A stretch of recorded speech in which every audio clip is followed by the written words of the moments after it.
काला कगरा से आई के हो से आई के हो तो बड़ पानी जो चलिए मैं तेरी सो हो तो बड़ पानी जो चलिए।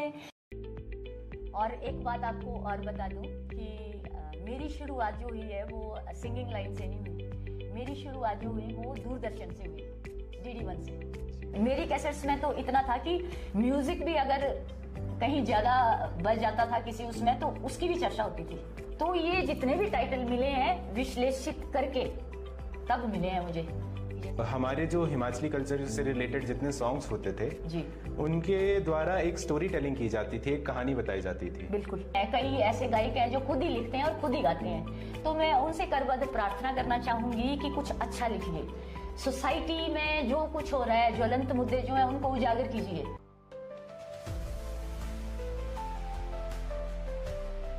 Uncharted Tales, revealing the voices and experiences.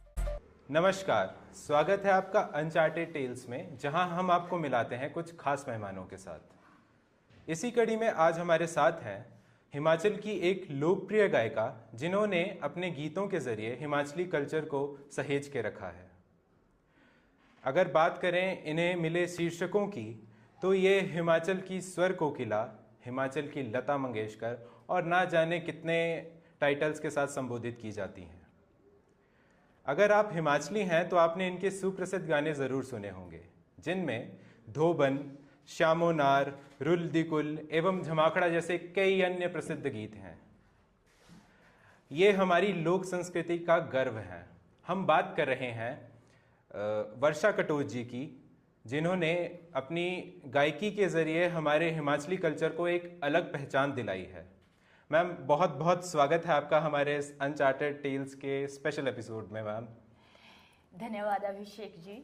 और आप सभी का जो सेंट्रल यूनिवर्सिटी में आप जर्नलिज्म के स्टूडेंट्स हैं, आप सभी का मैं तहे दिल से धन्यवाद करना चाहूँगी कि आपने मुझे यहाँ आने का सुअवसर प्रदान किया। तहे दिल से आभार। आपका उपकार है हम पे कि आप यहाँ पर आए।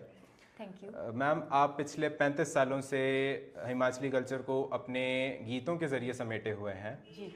तो आपकी जो शुरुआत हुई थी वो कहाँ से हुई थी? अगर आज वर्षा कटोच पीछे मुड़कर देखती है तो वो किस उस मोमेंट को अपना इनिशियल फेज मानती है जिसके ज़रिए उन्होंने शुरुआत की थी?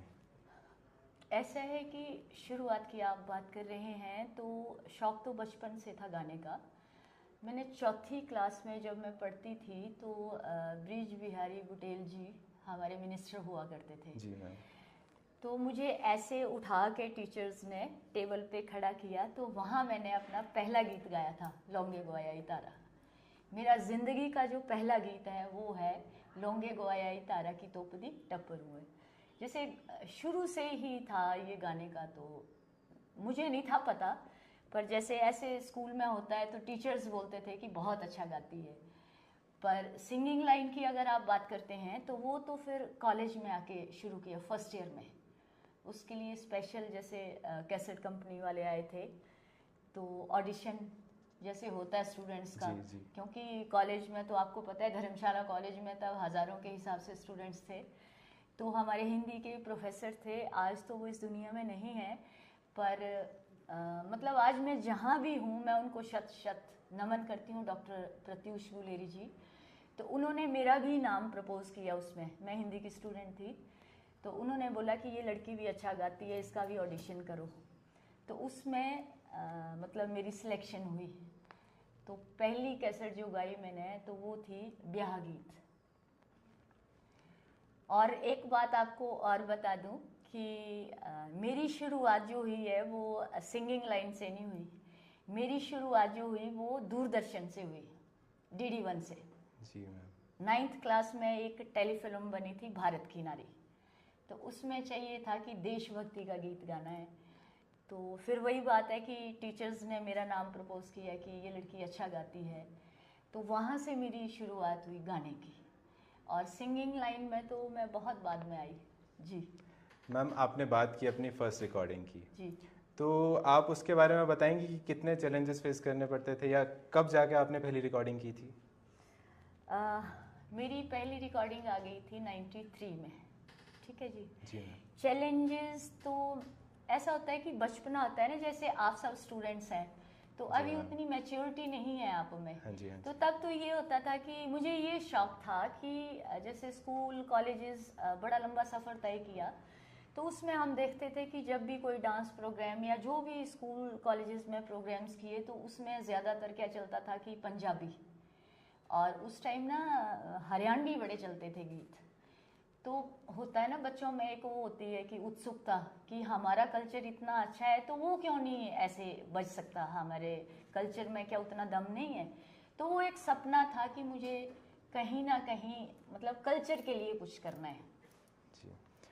तो मैम आपने जो पहला गीत रिकॉर्ड किया था अपनी पहली एल्बम के लिए जी उसकी आप कुछ लाइनें हमें सुना सकती हैं? बिल्कुल सुना सकती हूँ। मैम बहुत उपकार होगा आपका, प्लीज वो सुनाइए। था विवाह गीत, पूरी कैसेट थी।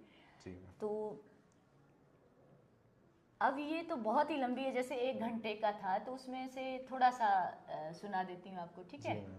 कालिया कुकड़ा तेरी बांग बुरी ते मेरी सुतिया निंदर गोआई कालिया कुकड़ा तेरी बांग बुरी ते मेरी सुतिया निंदर गोआई आंगन मेरे ब्रह्मा विष्णु खड़े मैं तारिया पापण सोई जाग दी हुंदी उठी फेरा लेंदी मैं तारिया पापण सोई। बहुत खूब इसको हम मैम। बोलते हैं प्यागड़ा। यहाँ से शुरुआत होती है, जैसे कोई भी शुभ हमारे शादियाँ विवाह जो भी होते जी हैं मैम।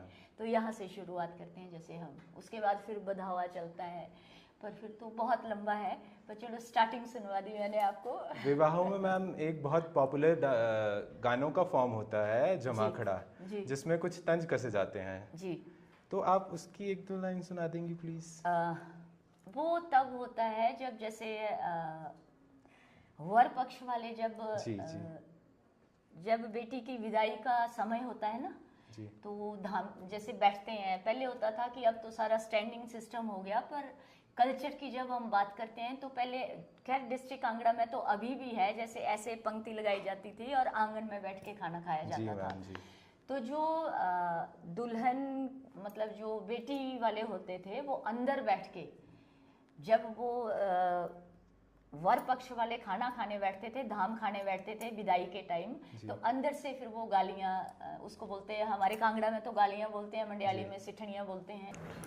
मैम अगर बात करें आपकी इंस्पिरेशन की, तो आप कैसे अपना इंस्पिरेशन मानते हैं? आपके परिवार में मैंने सुना है आपके माता पिता भी गीत गाया करते थे, तो आप आज कैसे अपनी इंस्पिरेशन मानते हैं? कहाँ से आपने वो शुरुआत की?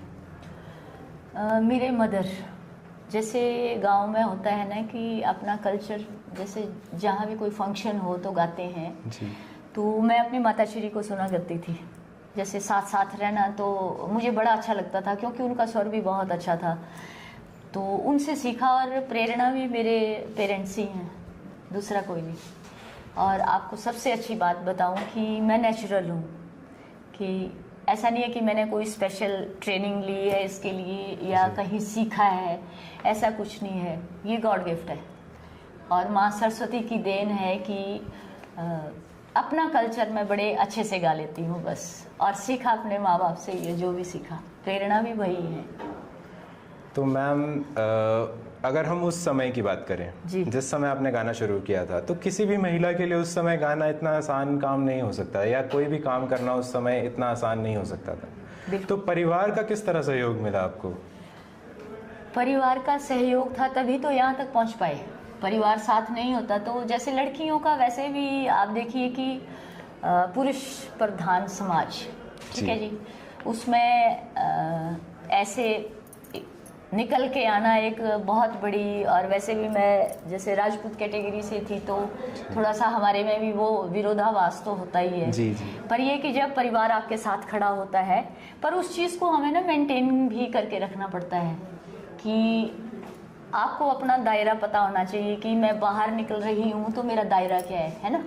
अपनी सभ्यता और संस्कृति के साथ आपको कोई भी काम करना है तो इन चीज़ों को अपने दिमाग में रख के काम करना है कि समाज में जब आप बाहर निकलेंगे तो अच्छे लोग भी मिलेंगे, आपको बुरे लोग भी मिलेंगे, पर आपको किस रास्ते पर चलना है ये आपने देखना है। आपकी विल पावर स्ट्रांग होनी चाहिए कि मेरा ये लक्ष्य है, मैंने यहाँ निकलना है। तो फिर और उस पर परिवार का साथ हो, तो मेरे साथ तो हमेशा परिवार मेरा खड़ा रहा, क्योंकि विरोध तो हुआ। जैसे विरोध कैसे हुआ, वैसे नहीं विरोध हुआ लड़की होने के नाते, पर विरोध ऐसे हुआ कि अब बातें मेरे पास बहुत ज़्यादा हैं क्योंकि मेरे को 35 साल हो गए इस फील्ड में। जी जी। तो मैं कॉलेज में पढ़ती थी तो ऐसे होता ना कि कुछ लोग समझते हैं कि उनकी मोनोपोली है इन चीज़ों पे, कि हमारा ही नाम चलना चाहिए। मैं नाम नहीं लेना चाहूँगी यहाँ, पर मैं भुक्तभोगी हूँ इस चीज़ की कि हमने मान लो अगर आप ही कल को पीएचडी करते हैं तो आपको बनी बनाई खिचड़ी तो मिलेगी नहीं, आप भी कहीं से गांव में जाकर कहीं से ढूंढ कर लाओगे ना उस चीज़ को। तो आप फिर कैसे कह सकते हैं कि मैंने ये पैदा किया सारा जो भी मटेरियल था। आपको भी वो चीज़ कहीं ना कहीं गांव से या कहीं से मिली होगी, तभी आपने की ना संवर्धित वो।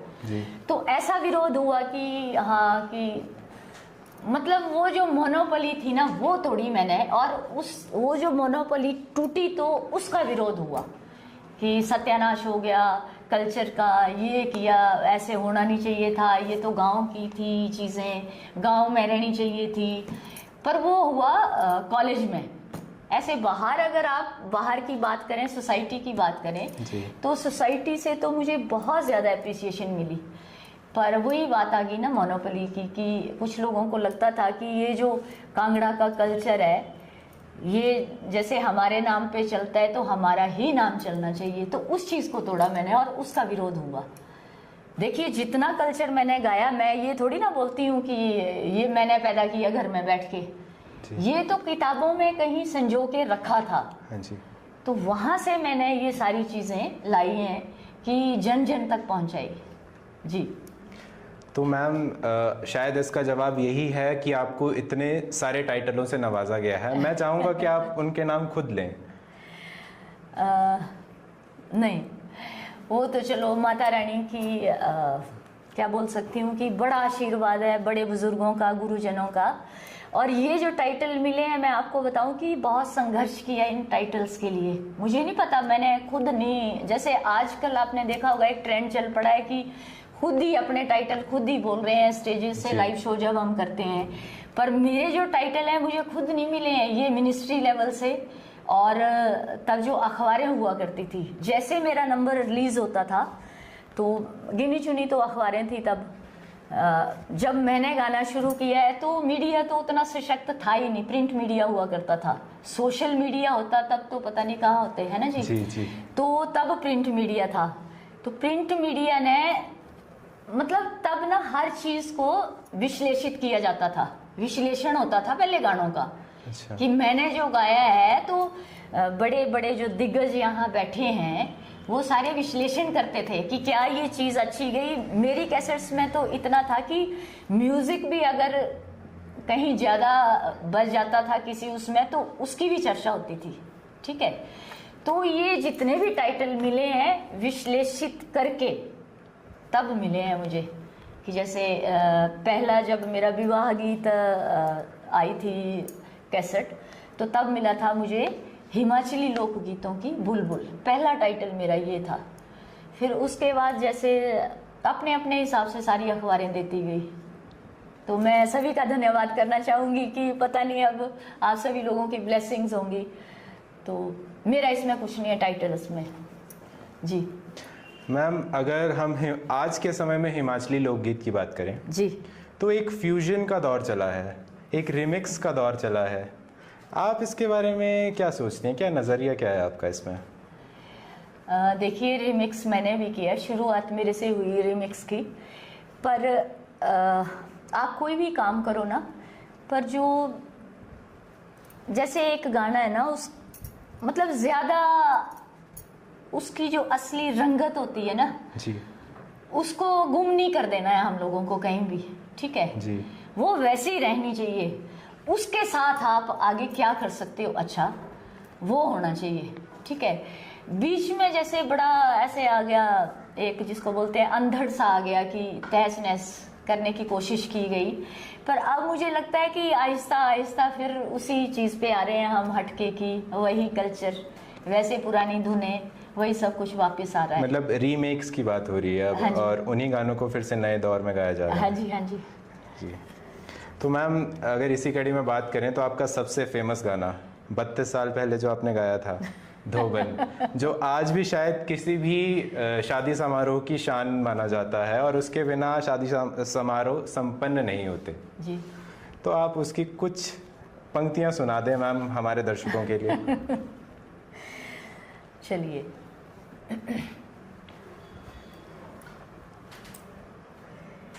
काला कगरा से आई के हो से आई के हो तो बण पानी जो चलिए मैं तेरी सो, हो तो बण पानी जो चलिए, काला कगरा से आई के हो से आई के हो तो बण पानी जो चलिए मैं तेरी सो, हो तो बण पानी जो चलिए, मत जांदी तो बणी तू मेरी, हो आय हाय मेरी, हो तू राजे आंदा डेरा है मैं तेरी सो, हो तू राजे आंदा डेरा है, तो बड़ी कड़ा से रह चुके आ, हो आय हाय चुके आ, हो तो बण पानी जो गे मैं तेरी सो, हो तो बण पानी जो होगी। बहुत बढ़िया मैम, बहुत खूब, बहुत खूब। एक्चुअली ये गाथाएं हैं और बहुत लंबी होती हैं, तो चंद मतलब स्थायी अंतरे आपको सुना दिए। क्योंकि मैम बात चली है मॉडर्न टाइम की, बात चली है आज के समय की, तो इंस्टाग्राम और यूट्यूब ने किस तरह आज की गायकी को बदल दिया है, आपका क्या नज़रिया है इस पर? इसमें आपने एक बात देखी होगी कि आप मुझे बताइए, ठीक है, बहुत मतलब प्रचलन में आजकल इंस्टाग्राम, व्यूज़, लाइक, शेयर जो भी है जी, पर मैं आपसे एक सवाल पूछती हूँ जी, कि आप मुझे ये बताइए कि जो एक घर में गृहिणी है वो कितना इंस्टाग्राम या यूट्यूब से जुड़ी होगी, है ना जी। तो मैं ये कहना चाह रही हूँ कि ये जो चीज़ें हैं ये कहीं ना कहीं हमें लगता है कि यूथ तक, जी, कल्चर की भी आप बात करें तो ये जो है एक मतलब यूथ तक या थोड़ा उससे ऊपर ले लो, पर अगर आप ग्राउंड की बात करते हैं तो वहाँ तक तो ये चीज़ें नहीं पहुँच पा रही हैं। जी। मैंने कई दिग्गज देखे हैं जो ये बोलते हैं कि हम मतलब कल्चर के लिए वो जैसे हम लोग हैं ना, ठीक है, हमारी हो सकता है कि शक्लें भूल गई होंगी लोगों को, पर अगर आप नाम लेंगे तो कहीं भी चले जाइए आप गाँव में, वो जो दौर था वो ऐसा दौर था कि मतलब कि घर घर तक बच्चे बुजुर्ग सब लोग सुनते थे, है ना। अब घर में अगर मान लो आपके दादाजी हैं या आपके मदर हैं या फादर रख लो, तो कितना देखते होंगे वो यूट्यूब या इंस्टाग्राम। मैं आपसे पूछती हूँ कि आपको क्या लगता है कि वहाँ तक पहुँच पाएगा कल्चर ऐसे लाइक शेयर व्यू से? मैम वो देखते तो हैं बट आई डोंट थिंक कि वो उसे यूज़ करते हैं उस लेवल पे या अपनी वीडियोस पोस्ट करते हैं या उनके पास उतना समय ही नहीं होता। बिल्कुल बिल्कुल। और मैं अपने घर की बात करूं तो मेरे पिताजी अगर आज भी गूगल में सर्च करते हैं तो वो बोलते हैं वर्षा कटोच के गाने। तो ये बस आपका जवाब आप ही की बातों से मिल गया कि ये जो अब ट्रेंड चल पड़ा ना जी, एक या दो गीत गाकर ठीक है विलेन में जा रहे हैं, मतलब कहीं भी व्यूज पहुंच रहे हैं, तो इससे आप ये नहीं कह सकते कि हमारा कल्चर मतलब कि उसको हमने संवर्धित कर लिया उस चीज के लिए, क्योंकि जहां पहुंचना चाहिए जिन लोगों तक वहां तक तो आप पहुंचे ही नहीं जी। बीच में ही घूमते रह गए, कहीं डीजे तक ही सीमित रह गए आप लोग ना, है ना। तो ये बात है। मैम अगर आप आज के युवा को क्या संदेश देना चाहिए कि वो हिमाचली कल्चर से कुछ हटते जा रहे हैं या उन गानों से भी हटते जा रहे हैं, वो आज सिर्फ बीट को पकड़ते हैं, वो उन बोलों को नहीं पकड़ते जो उन गानों में गाए जाते थे? मैं तो संदेश ये देना चाहूँगी कि पहले घर होता है, घर का मतलब समझते हैं आप, कि पहले हमें अपने संस्कार और संस्कृति से जुड़ना है जी। मान लो आज आप यहाँ धर्मशाला में बैठे हैं जी, ठीक है, तो हो सकता है आप बाहर से हो कहीं, ठीक है, सेंट्रल यूनिवर्सिटी में तो सभी जगह से स्टूडेंट्स आते हैं ना जी। तो पहले आप कहाँ की बात करेंगे?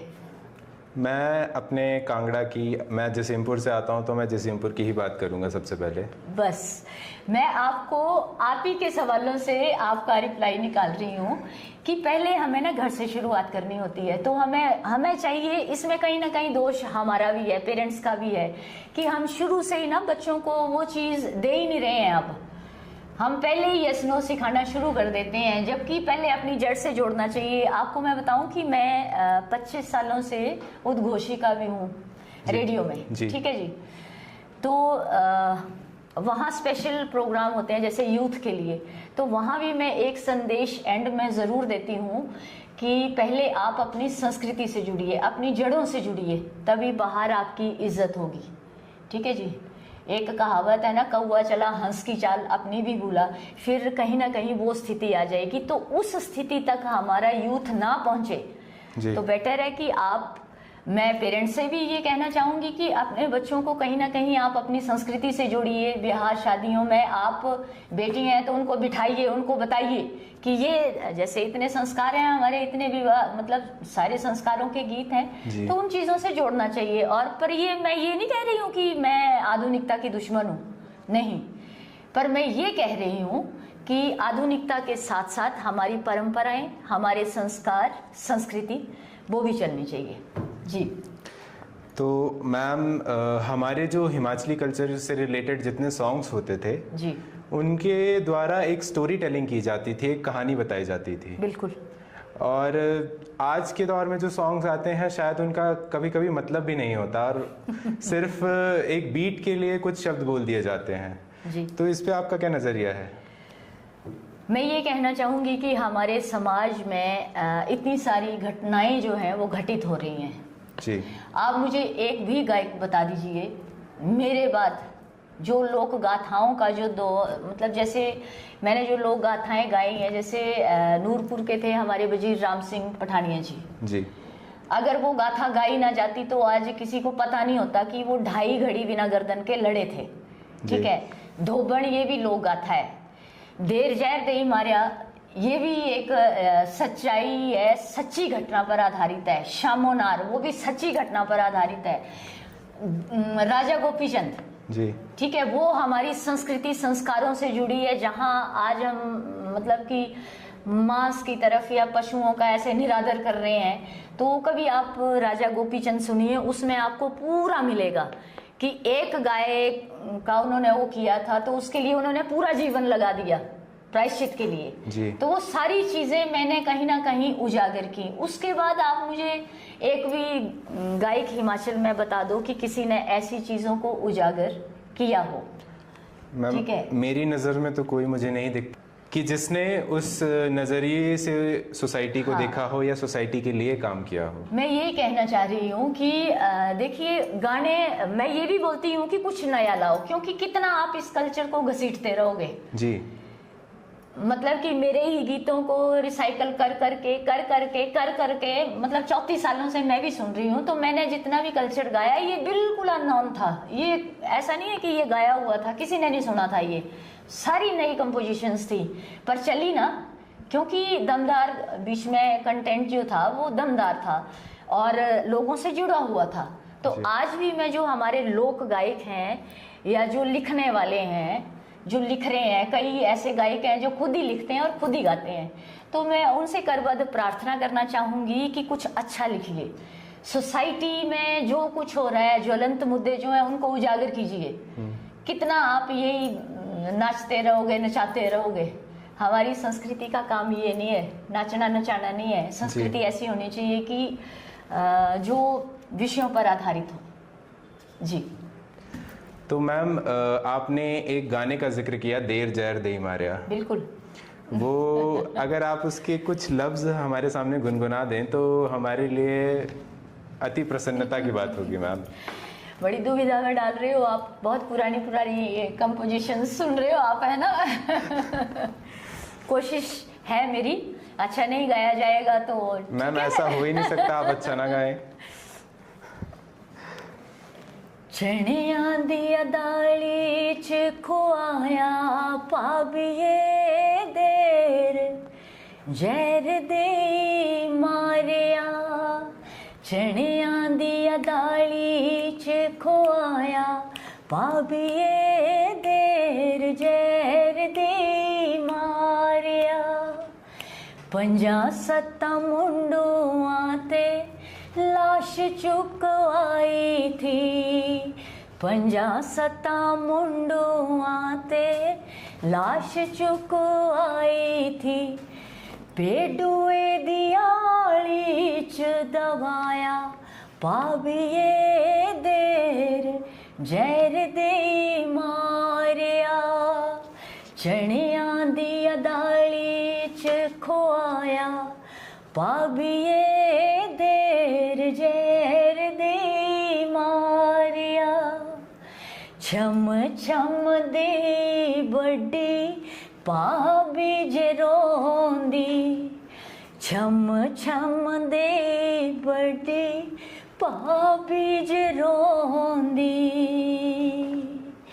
कानून दे हाथ बड़े लंबे पाबिए देर जहर दे मारिया। थुरल गराए बिच केस जे होया। पालमपुर ठाणे पुजाया पाबिए देर जहर दे मारिया। बहुत खूब मैम, बहुत बढ़िया। मुझे लगता है कि जो कैमरे के पीछे इतने लोग बैठे हैं वो अपने हाथों को पता नहीं किस तरह कंट्रोल कर रहे हैं, वरना हम ज़रूर तालियां बजाते। धन्यवाद। तो मैम, अब हम इस टाइम की बात कर रहे हैं, हम मॉडर्न समय की बात कर रहे हैं। तो आपका एक इंटरव्यू वायरल हुआ था जिसमें आपने ये कहा था कि जब पंजाबी सिंगर्स को मेला प्रशासन गाने के लिए बुलाते हैं तो उन्हें तो सारे इक्विपमेंट्स, म्यूज़िक, हर चीज़ प्रोवाइड की जाती है, लेकिन जब पहाड़ी गानों की बात आती है, जब लोकल सिंगर्स की बात आती है, तो वो सिर्फ आपको ये कह देते हैं कि आप ढोलकी और चिमटे में गा लीजिए या आप लिमिटेड चीज़ों में गा लीजिए, आपका क्या है, आप तो लोकल सिंगर हैं। तो इसके बारे में थोड़ा प्रकाश डालिए, क्या घटना थी और क्या था ये पूरा माजरा? ऐसा है कि गायकी का दौर, जैसे चलो गायक तो पहले भी थे, पर जैसे प्रोफेशनली अगर आप बात करें तो फीमेल सिंगिंग में मेरे से शुरू हुआ। जी ठीक है जी, प्रोफेशनली। बिल्कुल मैम, ठीक है। बिल्कुल। तो उसमें क्या है, ये सच्चाई है, क्योंकि मैंने तो 34 वर्षों का सफ़र जो है वो तय किया, और मतलब ढोलकी चिमटे से लेके और आज एक ही साज पे सारे साज निकल रहे हैं, यहाँ तक दौर जो है वो मैंने तय किया है। ठीक है जी। तो ये सच्चाई है कि मैंने पहले भी और देखिए, मैंने आवाज़ उठाई तो वो आवाज़ जो है वो विधानसभा तक पहुंची। और इस बार आपने मेलों में देखा होगा कि मैक्सिमम हमारे जो लोकल कलाकार हैं उनको तवज्जो दी जा रही है, और मेला प्रशासन चाहे वो 5 बजे से ही शुरू कर देते हैं, पर उनकी कोशिश होती है कि सबको मौका दिया जाए। ठीक है, जहां प्रशंसनीय काम करते हैं वो भी मैं बताती हूँ। बाकी थोड़ा इसलिए नहीं बोल पाते क्योंकि मैंने कभी पैसे कमाने की सोची नहीं सिंगिंग में। मैंने हमेशा संवर्धन के लिए काम किया है कि हमारी संस्कृति जो है वो एक बहुत अच्छे लेवल तक इसको पहुंचाना है मुझे जी। और बड़ी समृद्ध है हमारी संस्कृति। हम ये नहीं बोल सकते कि हमने इसको संजो के रखा है, ऐसा नहीं है। हाँ। हमने एक प्रयास किया है, संस्कृति पहले से ही समृद्ध थी। बिल्कुल ठीक है जी, तो हम प्रयास कर रहे हैं कि इसको जन जन तक पहुंचाए। मैं तो बोलती हूँ कि किसी को भी ऐसा नहीं बोलना चाहिए कि हाँ जी ये बिखरी पड़ी थी, और संस्कृति है तभी तो हम गा रहे हैं उसको जी। अगर संस्कृति नहीं होती तो हम कैसे यहाँ तक पहुंच पाते। ठीक है जी, पहली बात ये हो गई। दूसरी बात ये है, मैं ये बोलती हूँ कि आप कोई भी लोक गायक या गायिका हैं तो एक बार आप प्रशासन से मैं बात करती हूँ कि एक बार आप दिल खोल के किसी लोक गायक को ये बोल दीजिए कि जैसे बाहर के जो सिंगर आते हैं तो उनका सेटअप ना पूरा साथ आता है, वो कभी भी स्टेज पे लगा होगा उसके साथ नहीं गाएंगे। आप देखिए, अब तो लाइव चलता है, अब तो बच्चा बच्चा देखता है ना जी। तो क्यों नहीं हमारे हिमाचली कलाकारों को ये परमिट किया जाता कि आप भी अपना पूरा सेटअप लेके आइए और स्टेज पे गाइए। अब चाहे मैं अपनी बात करूं, चलो औरों की क्यों करनी। स्टेज पे सेटअप लगा होता है, मुझे क्या पता मैंने 2 मिनट में जाके मैं उनको कितना समझा पाऊंगी जी। जैसे मान लो मैं सिंगिंग करती हूँ, मैं बड़ा दिल से सिंगिंग करती हूँ, तो कई बार तो ऐसा हो जाता है कि लोगों को मतलब कि वो ढूंढते ही रह जाते हैं और गाना खत्म हो जाता है। सोचिए ना आप। तो इसलिए प्रशासन से मैं तो ये कहना चाहूंगी कि कभी आप ऐसा बोल दीजिए दिल खोल के कि आप अपने सेटअप के साथ आइए, आपको पूरी नाइट देते हैं, तो वैसे कीजिए आप। तो हमारी संस्कृति इतना दम है हमारी संस्कृति में कि कोई बंदा अपनी जगह से हिलेगा नहीं। मैम, अगर हम बात करें जो स्टूडेंट्स हैं और सिंगिंग में आना चाहते हैं जी, तो उनके लिए आप क्या सलाह देना चाहेंगी कि वो किस तरह अपनी शुरुआत करें? अब तो सलाह लेने की ज़रूरत ही नहीं है। अपना आप देखिए कि कितने सारे सिंगर्स हैं, अपना यूट्यूब चैनल बना रहे हैं, लाइक शेयर व्यू जी। ठीक है जी। पर ये कि आपने मतलब कि संस्कृति के लिए सच में काम करना है तो आप उन चीज़ों में ना फंसे, क्योंकि लाइक व्यू शेयर तो तभी होगा जब ऐसा वैसा कंटेंट होगा, तभी लोग उसको फिर आगे आगे आगे चलते जाएंगे, है ना जी। आप कोशिश करिए, क्योंकि आप देखिए मैं तो कभी हवा के साथ नहीं बही। मैं तो जैसे मेरा जो था शुरू से मैंने रखा था, मैं वैसे ही कल्चर गाती हूँ। स्टेज पे भी मैं जाते कभी धोबड़ नहीं गाती। मेरी कोशिश होती है कि जो यूथ यहाँ बैठा है इसको हमने अपनी संस्कृति से जोड़ना है, तो मैं ऐसे गीत गाती हूँ जो उनके साथ जुड़े हों, कहीं ना कहीं परिवार के साथ, मतलब कहीं ना कहीं वो तालमेल खाते हों। ठीक है जी। तो मैं तो ये कहना चाहूँगी कि जब आप अच्छा काम करेंगे, देर लगेगी आपको पॉपुलर होने में, पर होंगे ज़रूर आप। ये जो 1 मिनट में टॉप पे पहुँच जाते हैं वो उतनी जल्दी कहीं ना कहीं वो चीज़ कितना सुनेंगे, 2 या 3 गानों को लोग कितना सुन पाएंगे। तो बेटर है कि अच्छी चीज़ों के लिए प्रयासरत रहिए अपने। अब मैं संस्कृति के लिए जानी जाती हूँ तो मैं तो उसी के बारे में बात करूँगी, है ना जी। तो यही संदेश है कि अपना अच्छे से काम कीजिए और रास्ता खुद ब खुद बन जाता है फिर।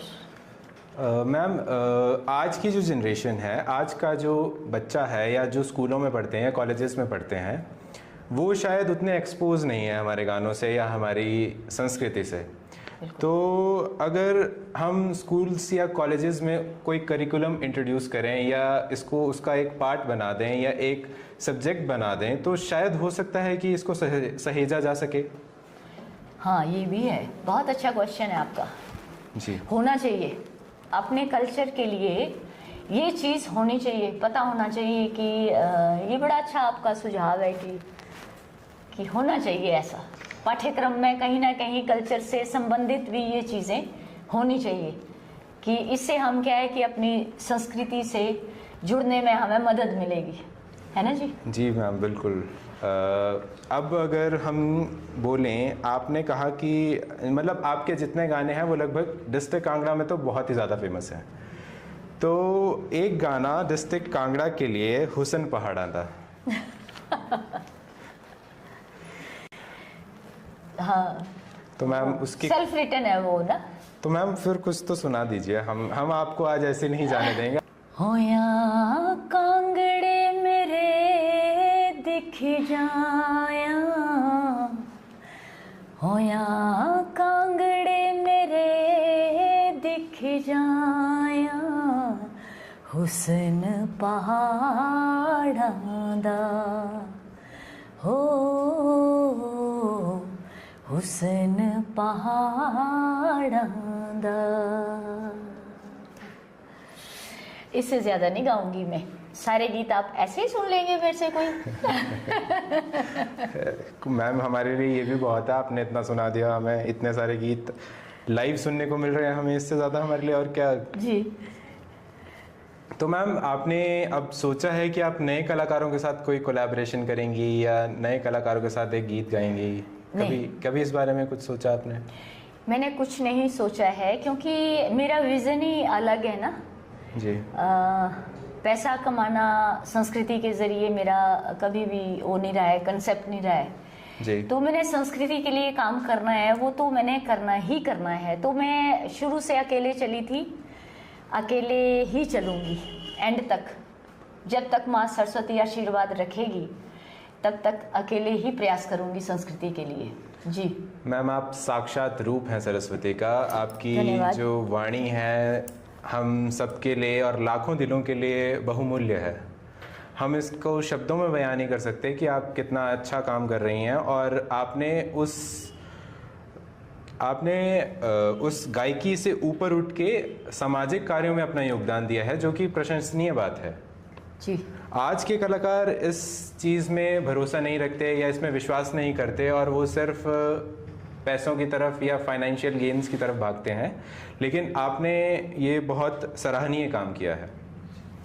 धन्यवाद। मैम आखिरी सवाल है कि आप उन युवाओं के लिए क्या संदेश देना चाहेंगी जो आज कोई भी काम कर रहे हैं, मैं संगीत में नहीं जाऊंगा, कोई भी काम कर रहे हैं, चाहे एक डिग्री कर रहे हैं या फिर कहीं गवर्नमेंट जॉब कर रहे हैं, या जो हिमाचल से आते हैं और हिमाचल के लिए जिन्हें काम करना चाहिए, उनके लिए क्या संदेश है आपका?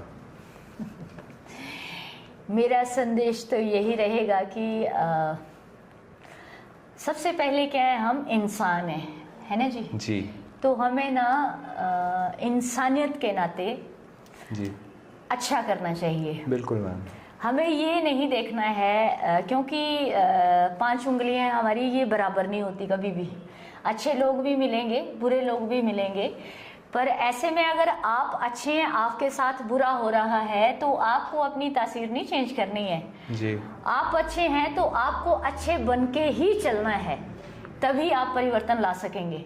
अगर आप भी सामने वाले की तरह अगर बुरा बर्ताव करने शुरू कर देंगे तो आप में और उसमें कोई फर्क नहीं रहेगा। तो ये है कि इंसानियत के नाते अच्छा कीजिए तो अच्छा ही पाएंगे आप। जी मैम आपके जितनी सुंदर आपकी आवाज़ है उतना सुंदर आपका व्यक्तित्व है मैम। Thank you. बहुत ही सरल स्वभाव की वर्षा जी हैं। मैंने इन्हें एक कॉल किया था और ये एक कॉल पर अपना इंटरव्यू देने के लिए तैयार हो गई और इन्होंने मुझे अभी बताया कि ये किसी को अपना इंटरव्यू नहीं देती और इन्होंने ये बंद कर दिया है किसी को भी इंटरव्यू देना। बट ये हमारा सौभाग्य है कि जर्नलिज्म के स्टूडेंट्स को ये अपना इंटरव्यू दे रही हैं और उससे बड़ी बात ये है कि हमें ये मौका मिला।